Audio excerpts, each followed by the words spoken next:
Monsieur Maudet, bonjour. Vous êtes mal parti avec ce duo surprise libéral UDC. Les spécialistes prédisent que vous allez perdre des plumes et des voix. Heureusement, en démocratie, c'est le peuple qui a le dernier mot. Je me réjouis de connaître ce que diront les urnes de 17 avril. Vous êtes confiant à ce point? J'ai toujours confiance dans le peuple. Et puis, j'ai un bilan, je me suis battu. Je suis content que l'entente avec ces trois candidats ait abouti à une liste. On verra le résultat. Au final, les gens qui sont appelés à se prononcer sur l'élection du conseil administratif, c'est-à-dire la désignation de candidates et de candidats capables de les représenter dans un gouvernement. Et j'ai toute confiance dans la capacité du peuple à décider sereinement. Cette première fusion entre libéral et radical a accouché d'une souris. Pire, c'est un couteau dans le dos. Qu'en pensez-vous? C'est beaucoup trop tôt pour dire que la fusion a accouché d'une souris. On verra bien encore une fois les résultats.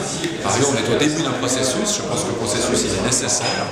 Ce processus de fusion entre libéraux et radicaux.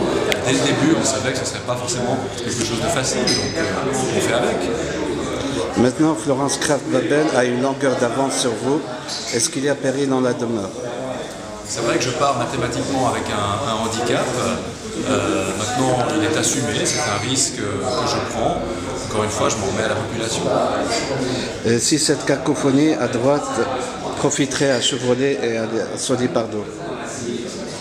Je crois que si cacophonie il y a eu, en tout cas une impression de confusion et de discussion un peu ardue durant toute la semaine passée, ça donne plutôt le sentiment qu'en politique on a vraiment de la peine à se mettre d'accord et qu'on privilégie la cuisine interne au débat de fond. C'est ce que je regrette moi. On verra encore une fois le 17 avril qui en pâtit et qui finalement tire son épingle du jeu.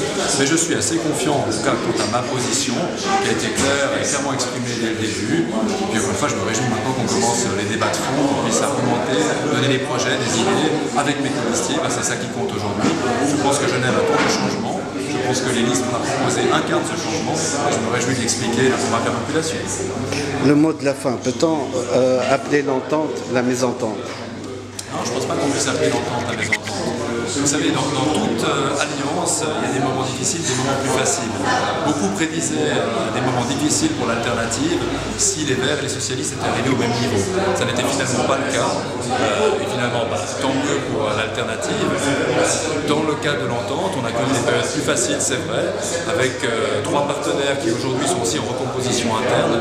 Mais c'est quand même ce qui a fait notre succès à bien des égards depuis les années 30, au siècle passé. Donc je pense que ça aurait été une erreur de rompre cette alliance maintenant, dans un moment de mauvaise humeur, un moment de difficulté et entre deux élections. Merci, M. Maudet.